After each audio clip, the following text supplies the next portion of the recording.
Hello? Hello? Hi, Al. Oh, hi, Charlie. How are you? Good. How are you doing? Absolutely mystified.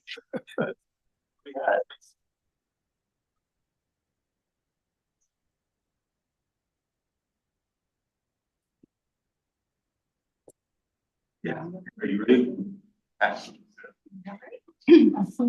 like to go ahead and call to order the Planning and Zoning Commission meeting for February 27th. Roll call, please. Commissioner Mormon. Ritchie. Here. Ferris. Here, Wordman. Darling. Here. Decker. Here.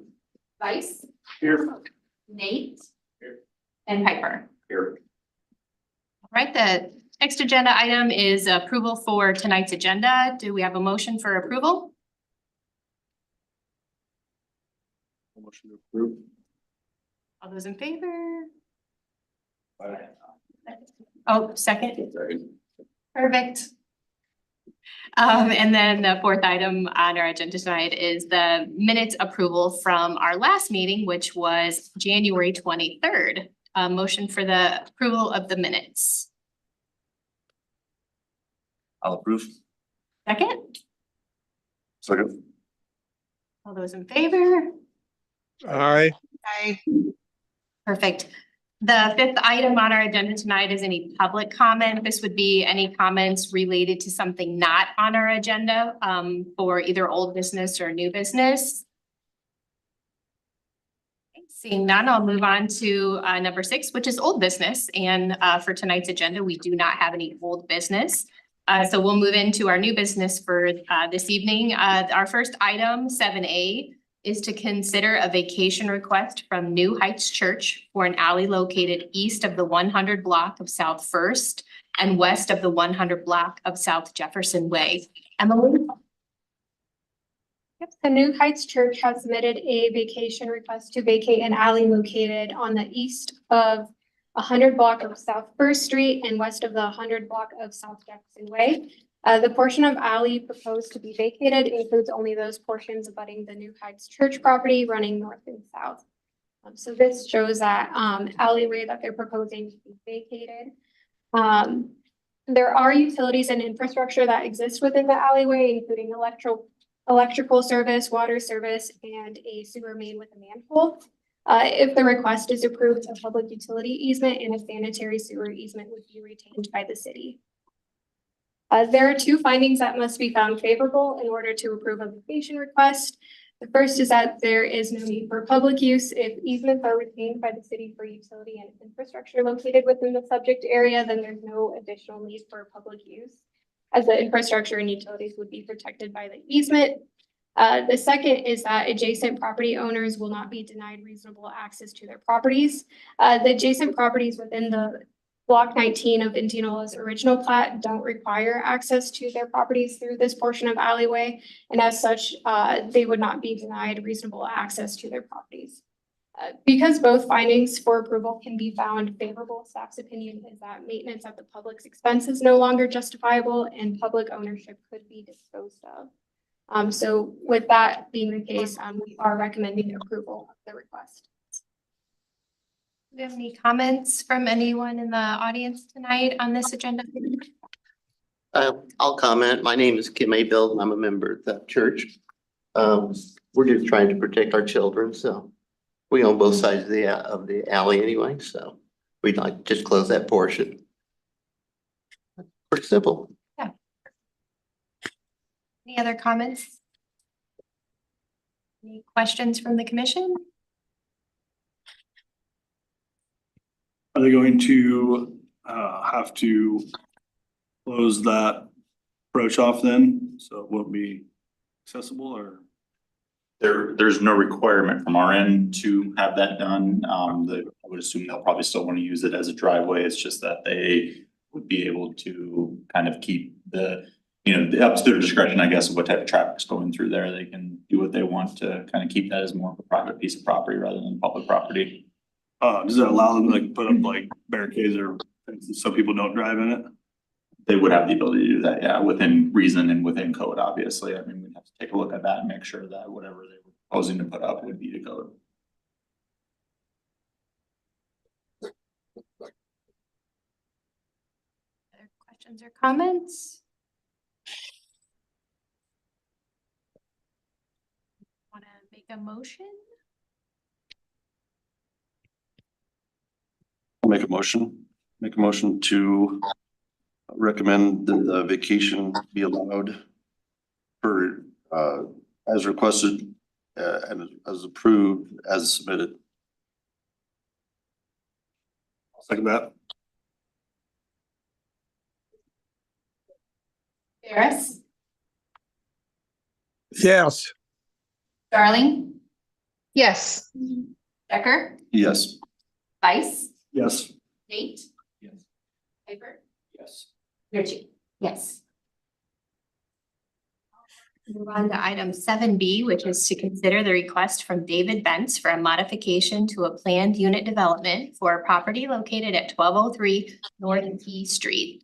Emily?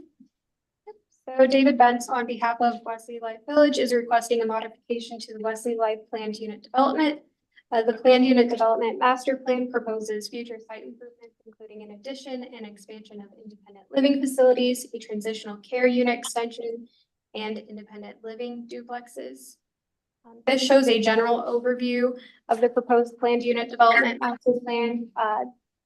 The last master plan for this area was approved in March of 2023. So a little over a year ago.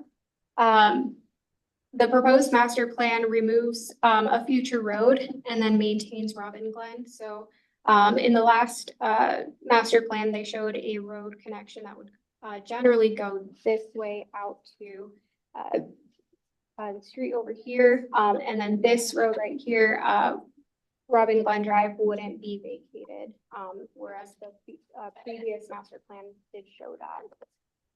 So just getting into site specifics, the by-attached independent living units remain generally as was approved in the previous planned unit development master plan, with pedestrian circulation from the cul-de-sac to the main facility slightly revised. So that's this path right here. A landscape buffer continues to be shown on the master plan between the proposed by-attached units and existing single-family development to the north and east of the subject area. So that's going to be this green landscape buffer here.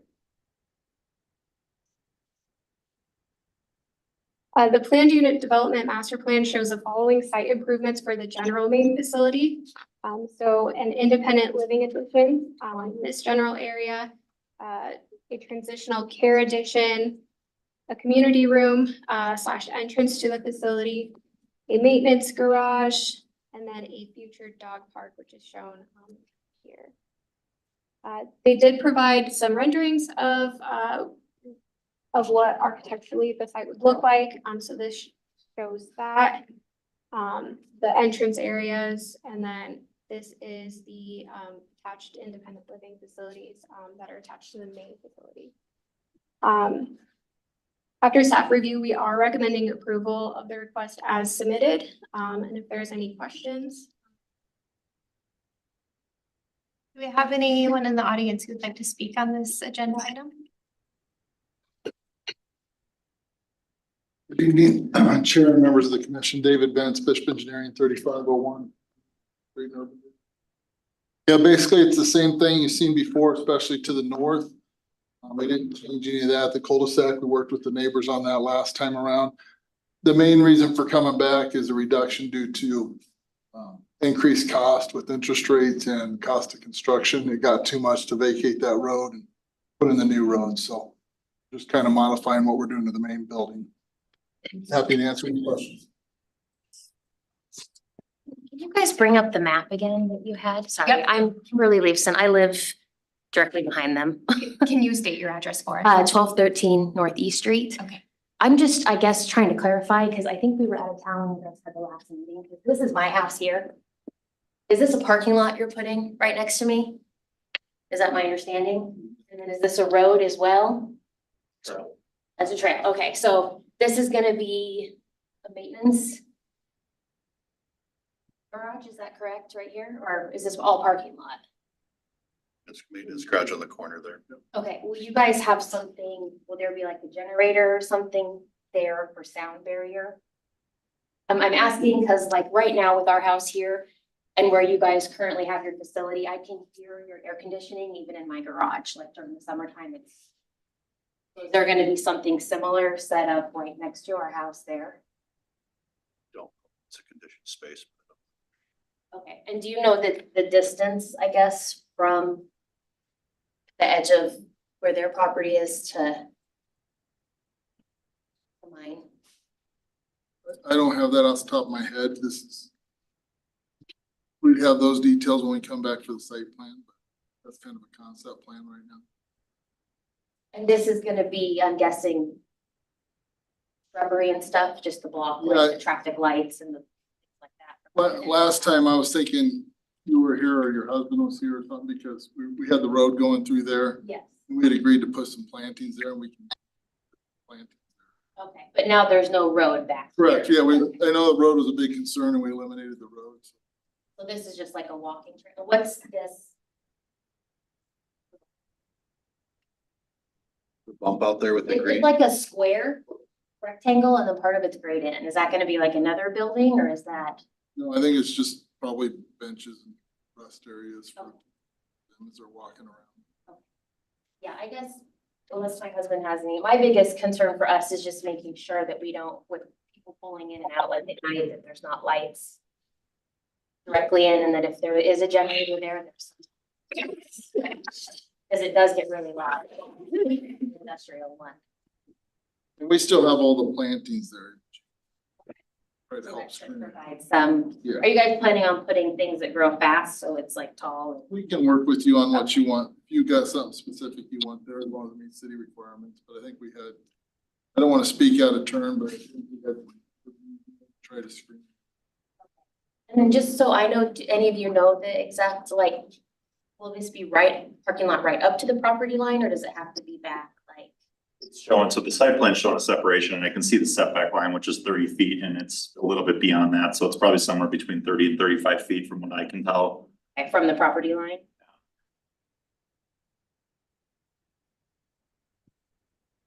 Thank you, sorry, thank you. Any other questions or comments from anyone in the audience? Questions or comments from? Did the setbacks stay the same? I know that you guys had changed those along the north property line there. Did those stay the same Last time. as the last time? Yes. Okay.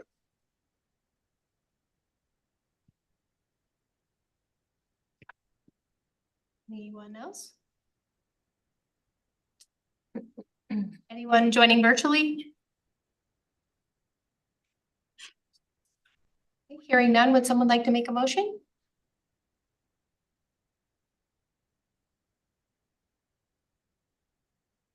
I'll make a motion to approve as submitted.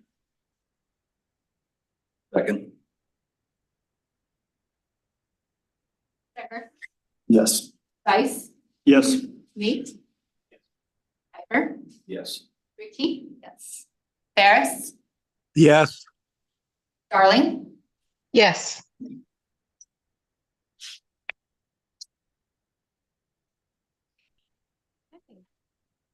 So we'll move on to item 7C, which is related to the Fair Acres Second Edition. Do we want to do C1 and then C2 separate? That kind of how we Yep. want to? Go ahead, yeah. So they're just packaged together and then at the end, where you make the you'll have two separate motions. Okay, so the Fair Acres Second Edition items are consider the request from Mark Lee to rezone property identified as Lot 3 and Lot 26 of Block M of the Fair Acres Edition, which are parcels 482, 3713 0260 through 0030 from the A1 zoning district to the R1 zoning district. And consider the request from Mark Lee for final plat approval of Fair Acres Second Edition. Emily? So Mark Lee, on behalf of Corey Pace, has requested a rezoning for lot 3 and 26 of block M of the Fair Acres Edition. to rezone the property from A1 agricultural zoning to R1 single-family residential detached zoning district. The applicant has also submitted a final plat application for the Fair Acres second edition, which would combine the two lots into a singular lot, developable for a single-family dwelling. The left portion shows the future land use map and the right shows the subject property with its current zoning and the surrounding. The comprehensive plan currently guides for the site to be low density residential, so that's going to be this area over here. And then again, as you can see, the surrounding zoning is the A1 for agricultural. This shows the proposed final plat. If approved, would result in lot 1, a little under half-acre lot. Here, coupled with the rezoning, it would create a lot that would be buildable for a single-family dwelling, but nothing beyond that. This lot would take access off of Country Club Road right here. So when considering a rezoning request, the Planning and Zoning Commission must first find consistency to the comprehensive plan. The comprehensive plan currently guides for low density residential. This future land use class guides for 2 to 5 dwelling units per gross acre and single family detached dwellings as the type of. The proposed rezoning and final plat are consistent with the future land use map and the comprehensive plan, as well as meets the density goals for the land use class. As such, staff finds that the applications can be found consistency with the zoning code, no concerns or issues as it pertains to the zoning code. Any additional zoning code items would be reviewed at the time of building permit submittal. And then on spot zoning, when the courts consider spot zoning, they first look at the characteristics of the surrounding property as well as the comprehensive plan. So because the adjacent zoning districts are A1, though the comprehensive plan guides for this general area to be low density residential, we can find that these two items are favorable.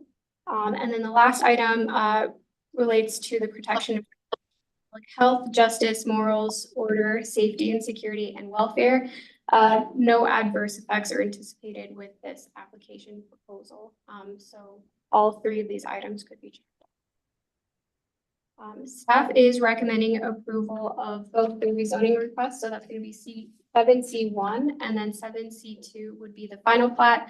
We are also recommending approval on that as well. So if there's any questions, we can answer that. Thank you. We have anyone in the audience who would like to speak? Questions or comments on this agenda item? Either 7C1 or 7C2?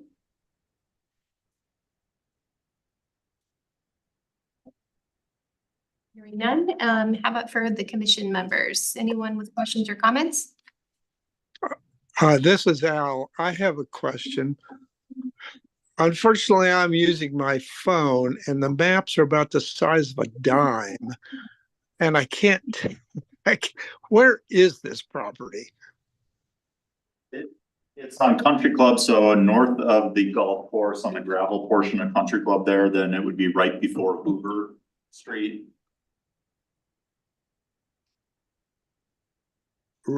East or west side?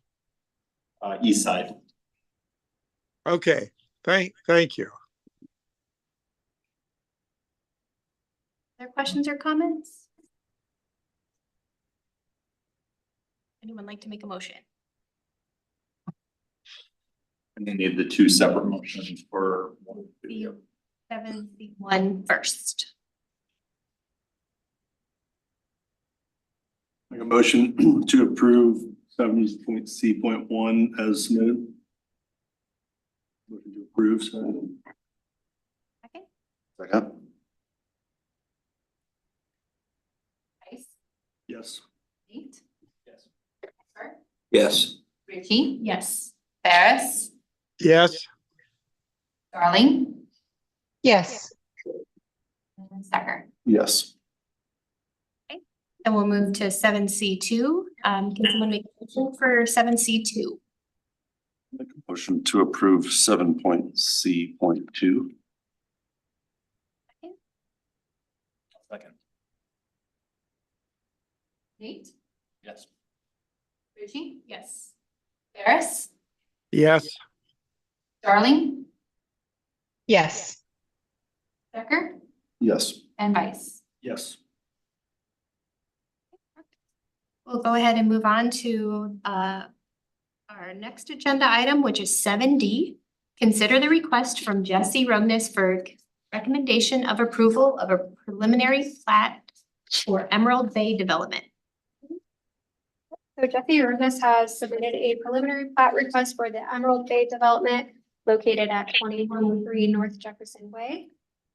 This shows a general overview of the preliminary plat. So going into the commercial lots, lots 1, 5, and 10 are shown on the preliminary plat. So those are going to be these areas here. Future commercial uses for lots 10 and 5. So these two lots here are currently speculative. Lot 1 has been identified as future convenience store with fuel sales, consistent with the approved PUD master plan. They are showing landscape buffers, which would be required during the site planning phase, between lot 10 and the existing single family dwellings to the south, right over here. Residential lots are shown as lots 2 through 4 and lots 6 through 9 on the preliminary plat. So those are going to be this area that is proposed for multifamily, and then these lots along West Scenic Valley Avenue and North Buxton Street for townhomes, row homes, right here. They're also showing outlot Z, which would be future parkland with a stormwater detention basin, as well as a future trailway, which would be provided at the time of site development. Staff is recommending approval of the request with conditions. Those conditions are that any areas of issues, concerns with the stormwater management plan must be addressed as part of the construction document approval process. Any additional questions? Anyone in the audience who had a question or comment? If so, please. Can you put the maps back up? Sure.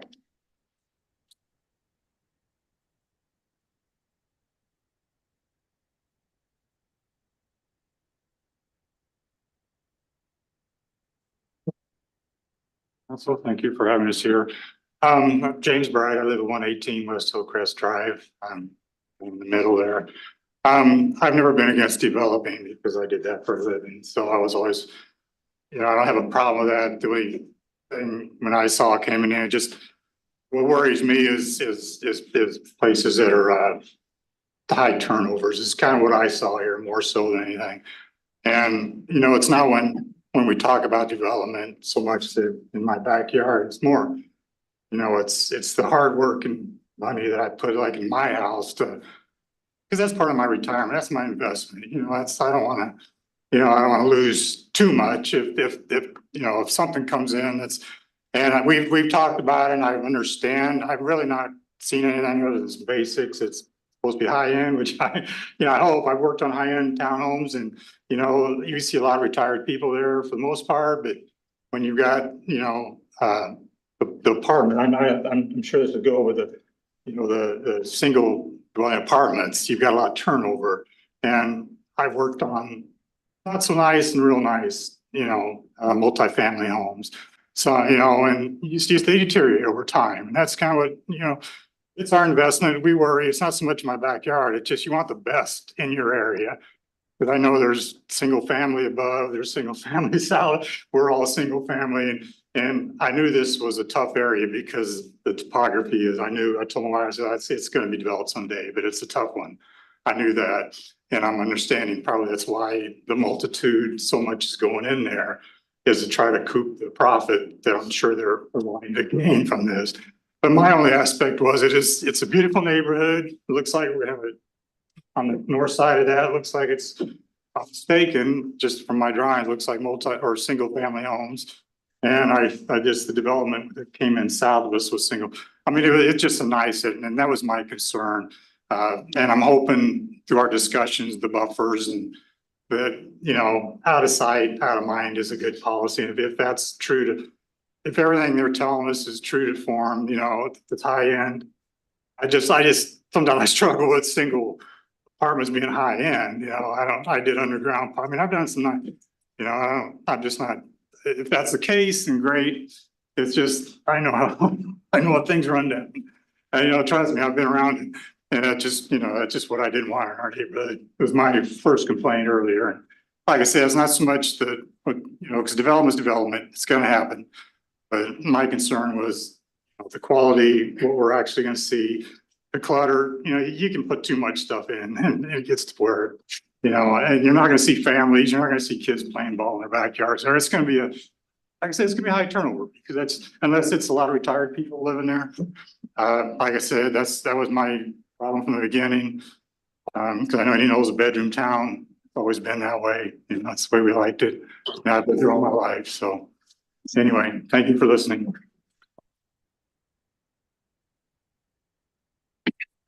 My name is John Hallstrom. I live at 218 West Hillcrest. We're the last house. Is it okay if I go up and look? My wife and I both have a concern about what's next and what does this meeting mean for what we're doing here. We have had several meetings with Jesse and Wally about what kind of buildings would be here. And I don't see anything on this plot that indicates what the intentions are, how many stories, how many units. So concerned about what's next, but this right here, what would this be? Wally? Green path? Sanitary sewer easement, right? What's that? Sanitary sewer easement. Okay, this is my house right here. And so we had this conversation, Jesse, about, how do you tie in? And I guess I thought you had reassured us that we wouldn't be impacted at all, but that's right on the corner of my property. You won't be, none of what we would be doing would be on your property, and we're planning to directionally. But you gotta be in the golf course to do this, right? Right, we're working on an easement with them to do that. So what is next from here? Can anybody, Yeah, so I'll just explain it really high level right now. So this is a preliminary plat. What they're doing is they're trying to get approval on how the lot lines are going to be laid out on the project. There's other things in here that kind of show where the grading lines are going to be, where utilities are going to be located. Once they get this approved, then they actually get down even more lower into the level of construction documents. That's where we'll see exactly where the exact location, the exact depth of water lines, sewer lines, storm sewer, how big of a pipe we're gonna have in there, things like that. Once they get those approved, they can actually start the earthwork on the site, getting the utilities put in the ground, putting the roads in. At that point, they would likely come back with more site plan where we start then seeing the details of what the buildings are gonna be from the floor up. and input from the public? On the site plan, yes. So this is the lot layout. When we get into the construction documents, those are done administratively. This leads to those. The only reason we don't bring those to the council and commission is because they're so technical, that we need, the experts that we have here in the city to review those, say exactly where they want those locations at. But once we get to the site plan process where they show you what the buildings are going to look like, where exactly they're going to be located, how many parking stalls are going to be, how many trees, how many shrubs, all of that stuff, yes, that's all done here at the. Do you have an ETA? I mean, is there an estimated? I would defer to the applicant on that. They probably got a better timeline than I do, but once they get up, I'm sure they'll explain that. Is it like one more month or is it a couple more months? Realistically, no, there probably won't be any vertical construction until spring of 25. Okay. Now that maybe As far as maybe the dirt gas work? station would be quicker. Oh, dirt work? Yeah. As soon as possible. Okay. Yeah. To get to that point where you can actually build, there's a lot of work that has to be done still. And part of our concern was it kind of read in some of the paper or the documents that Indianola has on record about trees and how it's important for a PUD to work with the tree lines and that.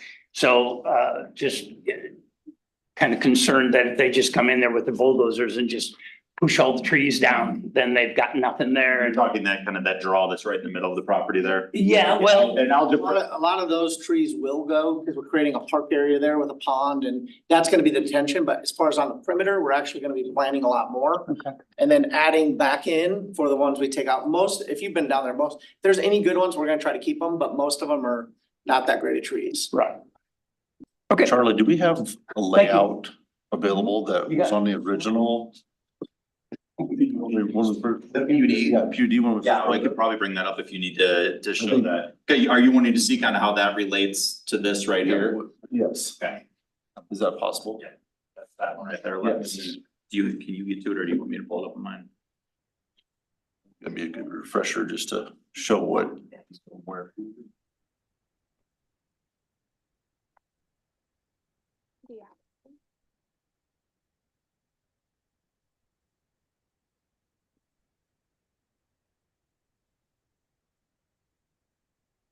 While Charlie works to pull that up for us, for a refresher, is there anyone else in the audience who has a question or comment? I do have one more. Will this map be on the Indianola website?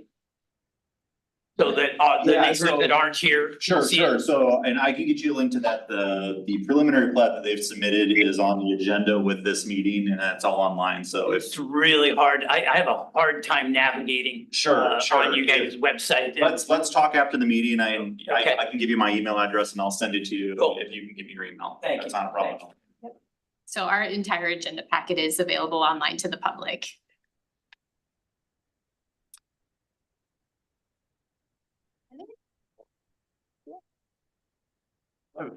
I have a question with, the buffer that's gonna be on, the south property line. How visible will these new apartments, condos be from the existing, existing houses that are there now? Is this?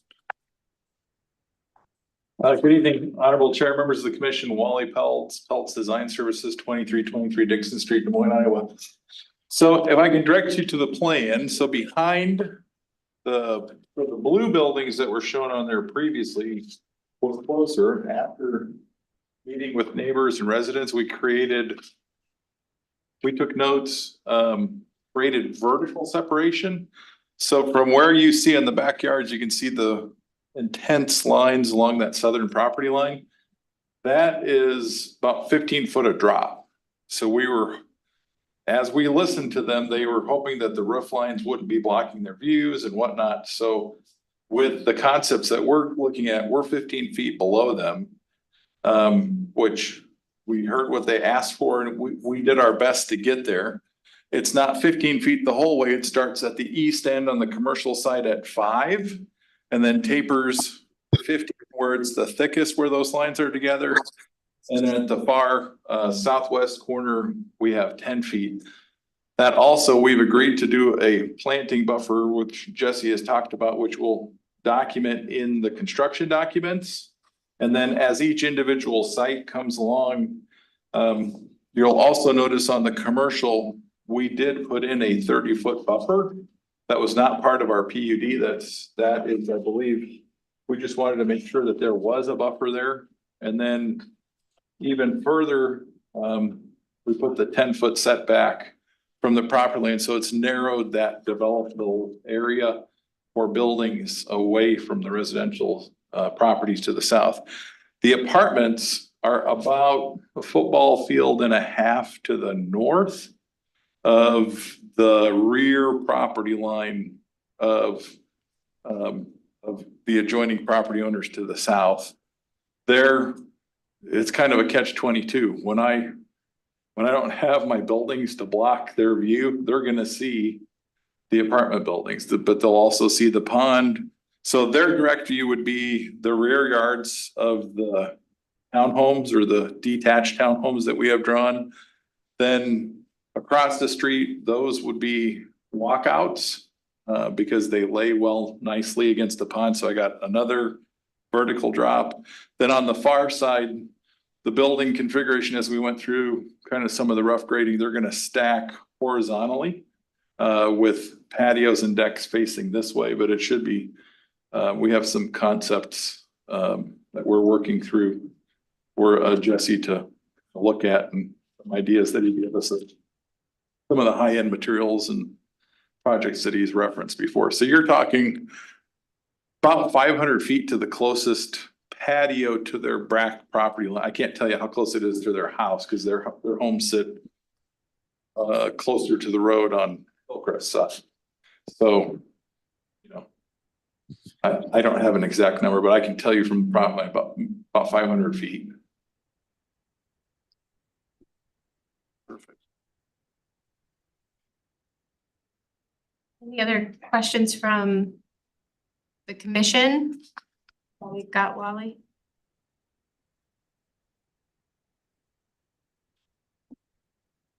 Thank you. Thank you so much. Thank you. And then really quick, going back to yours on the, so here's the PUD that was approved on here. And if I can show the pre-plat and how that relates right there. So they're not showing locations of buildings yet because we don't have these. These are just strictly property lines, but it does match up.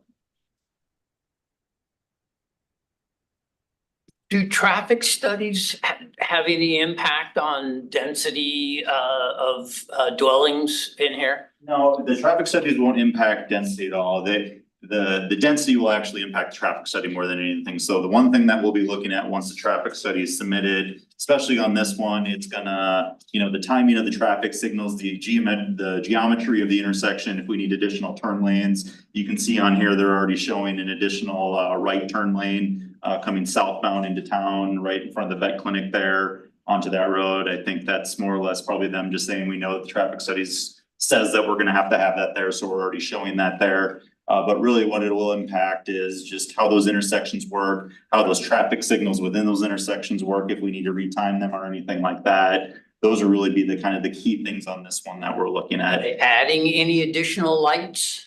No, Not here. the traffic study might say that. I would imagine it would not say that, but until we get it back, I really don't know. Scenic Valley, the southernmost road right there. Scenic Valley is the one if you're going north and you go towards, it goes right into the wellness campus, the old Y there. There is a median in between there. That median's going to stay. There's no plans to take that out, so there's no reason really to control that intersection at this point in time. Now, in the future, if that goes away, our DOT, it's a DOT controlled road, so we're kind of, from a city's perspective, really at the mercy of the DOT. But if there is anything that would ever change there, we'd take a look at that. But I don't anticipate there's gonna be a need for any more traffic signals. I'm not sure, I'm not an engineer, but I'm not sure we even have the distances to put anything else in between here and be safe, so. And the other thing that the traffic studies could look at too, I'm assuming, is speed of some sort of the road. There might be some recommendations that come out there about maybe lowering speeds or something like that, but those are still pending, and I think the condition on the rezoning was to have those at least by the site planning process. And I know we talked even today just on those, and it sounds like they're getting pretty close to getting submitted, so. What are the differences? Like, what is all this stuff? Setback lines. So the green area right there is showing the landscape buffer, and that's between the commercial lot and the residential lots right there. So that's the only difference between this cell and this cell is just that this is commercial. And that's Yes. Yep. commercial and residential. But, and you mentioned that the plan is to put a buffer the whole way down, right? Yeah, that's correct. So the code requires that they provide the buffer yard from commercial to residential. So they don't have to show a buffer yard on the plat per se because of that. But as part of the PUD, and I believe it was actually written in the PUD, they plan to put a row of vegetation down that entire property line. So it was two things. It was the vertical separation, so we succeeded with that. Yep. Then the plantings, it becomes a little more difficult because we succeeded so well. I mean, it's a continual downslope, so it'll take a little bit longer on the steeper the slope is to get those vegetation to be an effective visible screen, but the view should be preserved, right? So what he was talking about is the slope right here. So these lines that are on the screen right here, and I can zoom in a little bit. Those are actually showing elevation lines on there, and each one is a foot different of elevation. If you zoom in, I was just looking at this earlier. Hold on one second here, let me navigate this a little bit more. So each one of those lines is a foot of grade drop essentially on there. So you're seeing about what Wally said, what, about 10 to 15 feet throughout this? 15 feet in that thicker section, 10 feet on the far southwest, and about 5 feet up. So yeah, at the property lines, you're at about 935. When you get back down to the bottom, you're at about 920 on the Correct. elevation, so Correct. 15 feet of drop there. How do you do all that drop, still leave the trees? I mean, that's part of the development. We're gonna have to review those during the construction documents, I guess, but Right, the tree line's mostly on the fence line on the property. We're not grading on that, so we're outside of that. I'm very worried about the trees. Got it? Okay, I have another question. Can I ask you to come to the podium, sorry, and But state your name yeah. and address? Yeah, And that's sure. fine, My name is Donna Hallstrom. My address is 218 West Hillcrest. thank you. So if you could make it small, like zoom in zoom in or out. or out, I guess. Sure, no problem. I'm also just wondering what,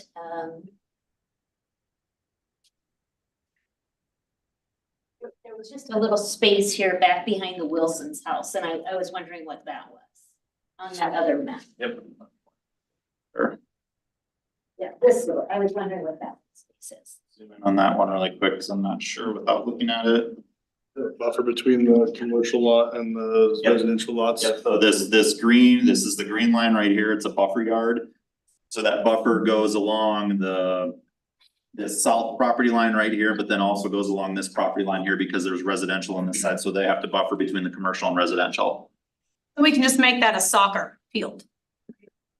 I'm kidding, Charlie. It's a joke, the buffer, yes. And stuff, but. Yeah. Hey, they gotta learn how to run uphill somehow, Jesse, It could be the hill. right? Just saying. And then the gray dotted lines, those are all setback lines, so that's how far the buildings have to be set back from the property lines. Commercial's a little bit more than residential, as you can see.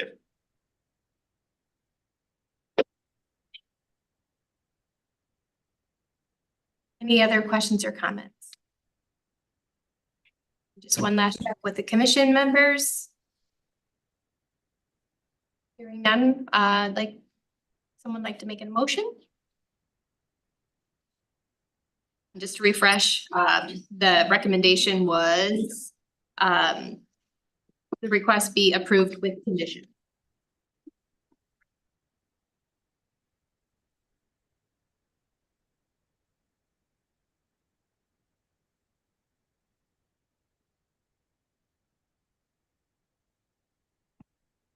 Motion to approve with the conditions. Second. Richie? Yes. Ferris? Yes. Darling? Yes. Becker? Yes. Rice? Yes. Nate? Yes. Piper? Yes. Okay, with that, we'll move to item 8, which is additional comments, specifically 8A is building permit report, Charlie. Yeah, we're off, I think, to a pretty strong start so far in building. We really are kind of being helped by the DR Horton subdivision there north of town, which built up pretty fast last year, and they're finishing up some building on that one. So we're doing pretty good, I think, as far as permit evaluation, especially knowing that we're just through 1 month of this year. I think it's been a little bit ahead of where it was last year, so that's good. As far as current projects that we have out there, obviously, we're still continuing to work through some of these PUDs.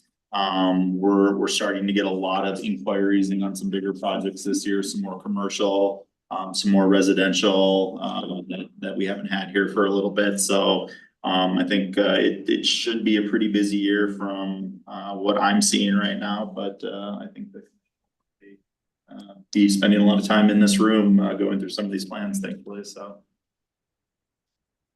And then the last one is the Indianola Housing Study and Needs Assessment. Yeah, this is just a reminder, if you haven't taken the housing study, survey, please do so. That's available on our website. So if you go to our department page, and then you navigate to long range planning, you can find it there. Otherwise, there is a news story on our website as well that you can find, information on that there. Okay, what is the deadline on that, Emily? We haven't really established it yet. We're trying to get a better response right now. We've been slow, I think, on the response, so we're trying to see if we can get more people to respond, but I would imagine it'll probably be open for at least another week or two, I would say, so. And that's a public survey. Yes, We'd like the definitely. public to respond. Definitely. And really, I know we wanted to mention, and I failed to do this, we talked about the training that's available through Iowa State, that's made available every year. We do have a date, the date's April 30th. And that's going to be in Des Moines. I don't know if we have the exact location there yet, but we'll get that information out to you. One thing that we're waiting on right now is through the city's ICAP membership. We typically will get free registrations for that, for anybody who wants to attend, so we're kind of waiting for that information to come in. Regardless if that does not come in, we'll still pay for the commission to do it. The rate's relatively cheap, so it's not a big deal at all. But if you do want to attend this, I know some people have attended it this year, I believe you have in the past. But for the new members, if you guys do want to attend this, just mark April 30th on your calendar, and then we'll get you more information once that becomes available. What was that for? The training? Iowa State puts on, through their extension program, they just put an intro to planning and zoning training on. It's really just a high level 101 type training. I, like Charlie said, I attended it. It was really helpful for me as a brand new planning and zoning person, so I would highly recommend that.